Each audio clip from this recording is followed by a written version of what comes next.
Cette année de terminale, j'ai réussi à gérer entre YouTube, muscu et études. Et vous vous demandez peut-être comment j'ai fait pour faire tout cela. J'ai terminé le lycée et j'ai pu en tirer plein de leçons que j'utiliserai pour mes études mais qui pourront vous aussi vous aider pour le lycée ou alors vos études. Dans cette vidéo, je vais vous donner 20 leçons qui pourront vous aider à vous améliorer ou alors de ne pas refaire les mêmes erreurs que moi. Les leçons vont être de plus en plus game changer au cours de la vidéo, donc reste bien jusqu'à la fin si toi aussi tu veux être la meilleure version de toi-même. Sur ce, c'est parti. Numéro 1, utilise les temps de pause.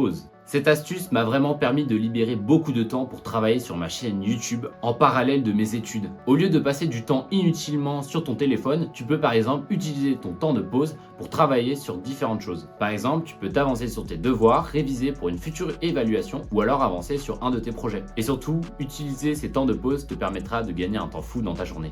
Numéro 2, sois concentré quand tu es en cours. Quand tu fais quelque chose, ne fais que cette chose-là. Écouter te permettra de beaucoup mieux retenir le cours et donc de gagner du temps à ne pas réviser chez toi. Car oui, si tu es en cours, tu comprendras mieux et donc ça sera plus simple pour toi de réviser. Alors qu'au contraire, si tu n'écoutes pas en cours, tu vas moins bien comprendre le cours et donc chez toi, tu devras plus réviser que si tu avais écouté. Numéro 3, développe des passions. C'est bien de se concentrer que sur les études, mais il va falloir que tu aies d'autres choses dans ta vie. Tu peux par exemple être passionné par le dessin, le montage vidéo, la musique et plein d'autres choses. Et surtout, avoir une passion te rendra plus intéressant. Ça fera de toi une personne qui, à part les études, travaille sur d'autres choses. Donc tape sur des projets qui te tiennent à cœur, ça pourra te permettre de libérer toute cette tension que sont les études. Numéro 4, prends de l'avance. Tu vois, tous les moments où tu ne sais pas quoi faire, tu peux prendre de l'avance sur le cours. Et souvent, la plupart des gens vont dire que ça ne sert à rien de prendre de l'avance, car de toute façon, on va le voir en cours. Mais prendre de l'avance, ça m'a vraiment aidé à m'améliorer dans les sciences. Ce qu'il faut comprendre, c'est qu'au début du cours, le professeur va te donner plein de nouvelles informations. Et donc toi, tu vas être un peu perdu avec toutes ces informations. Et donc, au moment de faire des exercices, tu ne vas pas trop comprendre comment utiliser toutes ces notions.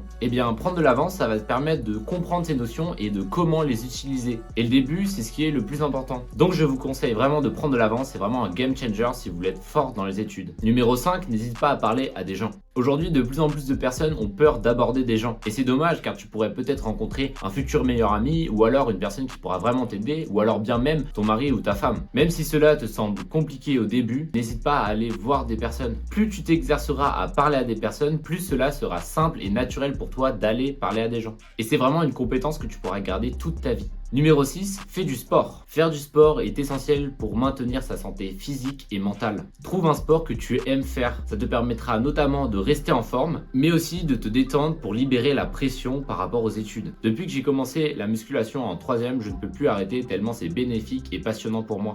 Numéro 7, fais tes devoirs le plus tôt possible. Ça ne sert à rien de faire ton devoir maison au dernier moment. Ce que je te conseille, c'est dès que tu reçois ton devoir maison, c'est que tu le fasses directement. Comme ça sera fait et ça ne sera plus stressant. Tu n'y penseras plus toute la semaine. Ce que je faisais la plupart du temps au lycée, c'est dès que j'avais un devoir maison, je le terminais et je le rendais le plus tôt possible à la professeure. Comme ça me libérait du temps pour le week-end pour travailler sur d'autres choses.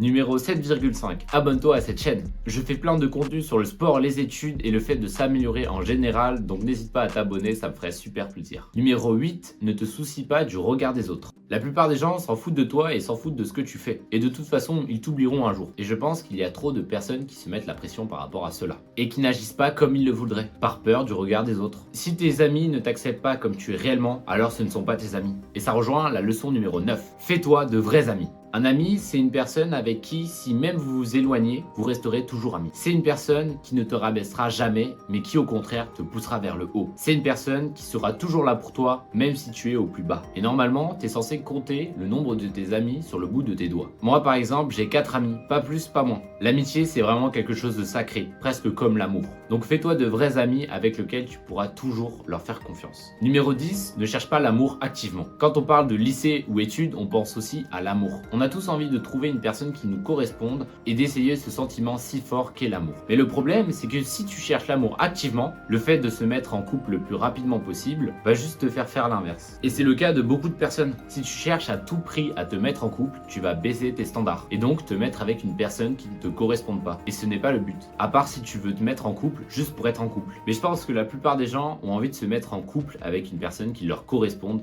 et qui leur apportera le plus de bonheur possible. Numéro 11, ne trouve pas d'excuses. Les gens qui trouvent des excuses pour tout et pour rien, c'est vraiment le truc le plus chiant. Non mais j'ai pas eu une bonne note, c'est à cause de la prof. Non mais je peux pas travailler car je suis trop fatigué. Non mais je peux pas lui parler, je le ferai demain. Trouver des excuses, c'est vraiment le truc le plus inutile. Si tu as eu une mauvaise note, c'est à cause de toi et non à cause de la professeure. Dans l'autre cas, si tu n'as pas envie de travailler ou aller parler à une personne, c'est juste que tu n'as pas envie. Accepte-le et ne trouve pas d'excuses. Ou sinon, tu n'as qu'à juste te bouger pour passer à l'action. Ce qui est, je pense, la meilleure des solutions. Donc trouve des solutions et non des problèmes. Numéro 12, apprends à avoir tort. Un truc assez marrant que j'ai remarqué, c'est que c'est très rare de trouver une personne qui va admettre qu'elle a tort dans un débat. La plupart des gens sont prêts à continuer à débattre même s'ils savent qu'ils ont tort. Et c'est normal, ça doit être dû à nos sentiments et au fait qu'on n'aime pas perdre. Et ça, comme pour toi que pour moi, si on voit qu'on a tort, il faut assumer qu'on a tort et juste dire à la personne « Ah, je me suis trompé, tu avais raison ». Tu apprendras beaucoup plus de choses comme ça et c'est vraiment une preuve d'intelligence. Numéro 13, arrête de te branler. Bon, je pense que sur ce point-là, je n'ai pas besoin de plus développer. Si tu penses que c'est une bonne chose pour toi, t'es juste dans le déni, mec. Numéro 14, habille-toi bien. Ça, c'est vraiment un truc que j'ai beaucoup négligé au lycée. En fait, bien s'habiller, ça donne vraiment beaucoup plus confiance en soi. Je voyais tellement la différence quand je m'habillais mal que quand je m'habillais bien. Quand je m'habillais bien, j'avais beaucoup plus confiance en moi et j'avais beaucoup plus d'énergie. Et au contraire, quand je m'habillais mal, je me sentais moins bien. Peut-être que c'est dû au regard des autres. Car oui, ce n'est pas possible d'effacer le regard des autres à 100%. Donc ce que je te conseille, c'est de bien t'habiller pour toi, mais aussi pour moins ressentir le regard des autres sur toi. Alors là, on attaque des vraies grosses leçons. Numéro 15, prends des douches froides. Aujourd'hui, le problème, c'est qu'on est trop habitué au confort et qu'on n'aime pas sortir du coup de cette zone de confort. Et donc, on se retrouve à être faible et à ne pas vouloir faire des choses trop dures. Et c'est ça le but de prendre des douches froides, c'est de sortir de cette zone de confort et endurcir son mental. Ça te permettra d'apprendre à faire des choses dures qui sont désagréables. Aujourd'hui, ça fait plus d'1 an que je prends des douches froides. Et je vous promets que la première fois que j'ai pris une douche froide, c'était très dur au début. Mais après avoir terminé de prendre ma douche, j'étais fier de moi et j'ai eu un big shot de dopamine. Donc si tu veux avoir un shot de dopamine, arrête de regarder TikTok et va plutôt prendre des douches froides. Et c'est normal si c'est dur de prendre des douches froides, car le but c'est de renforcer son mental. Numéro 16 est une routine matinale. Voici la routine matinale que je fais chaque matin. La plupart des gens vont commencer leur journée en scrollant sur TikTok ou alors en prenant le bus pour le lycée en étant fatigué. Et en faisant cette routine matinale, ça va te permettre de bien te réveiller et surtout de bien commencer ta journée. Car oui, le matin c'est le moment le plus important. Cela va définir ta journée. Et ça, je le ressens vraiment. Quand je ne fais pas ma routine matinale, j'ai beaucoup moins d'énergie et j'arrive moins à me lancer dans le travail. Et surtout, avoir une routine matinale, ça va te permettre de bien attaquer ta journée, d'avoir déjà fait quelque chose dès le matin et donc être fier de toi. Numéro 17, arrête d'utiliser ton téléphone. Si tu arrives à ne plus dépendre de ton téléphone, tu as tout gagné. C'est presque l'une des pires drogues de nos jours, que ce soit pour jouer à des jeux vidéo, à scroll sur TikTok ou Insta,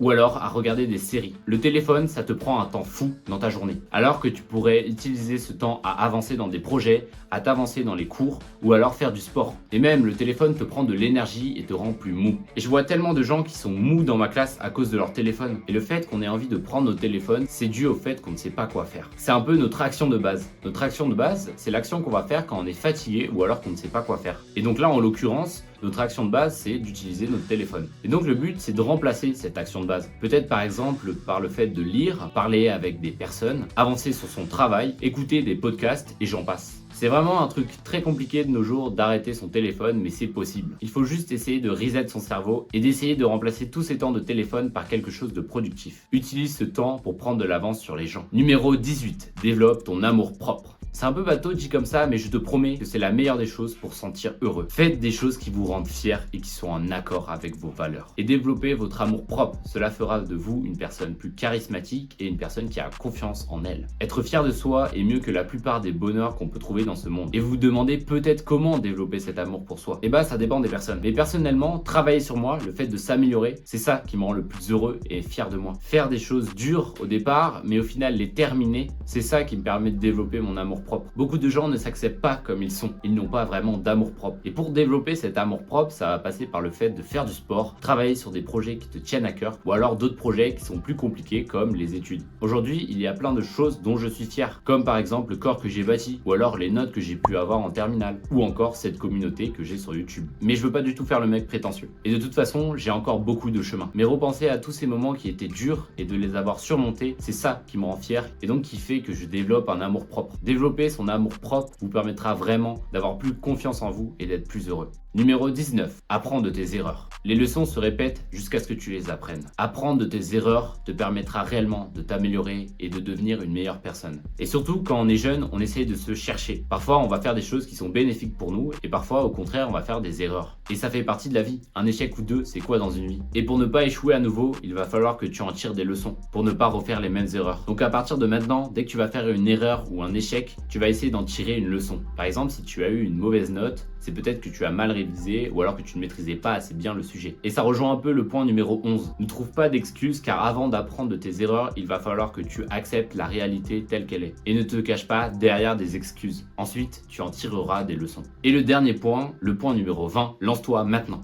Lance ta chaîne YouTube maintenant. Lance-toi dans le sport que tu as toujours voulu faire maintenant. Va parler à cette personne que tu as toujours voulu parler. N'attends pas le bon moment. Le bon moment, c'est maintenant. Arrête de tout prendre au sérieux, car de toute façon, dans 3 générations, tout le monde t'aura oublié. Alors qu'est-ce qui t'empêche maintenant de te lancer, à part des excuses? On s'en fout que t'aies le bon matos ou pas. Si par exemple là, t'as envie de lancer ta chaîne YouTube, ce que tu vas faire, c'est que tu vas tourner ta première vidéo maintenant et tu vas la publier demain. Et de toute façon, elle ne sera pas parfaite, et tant mieux, car le but c'est d'apprendre. Ça te permettra réellement de t'améliorer. C'est comme ça qu'on s'améliore et qu'on apprend. Lance-toi, comme ça tu vivras sans regret. Voici les 20 leçons que j'ai pu tirer de mes 3 années de lycée. J'espère qu'elles pourront vous aider pendant vos études. On se dit à très bientôt pour de prochaines vidéos. Ciao!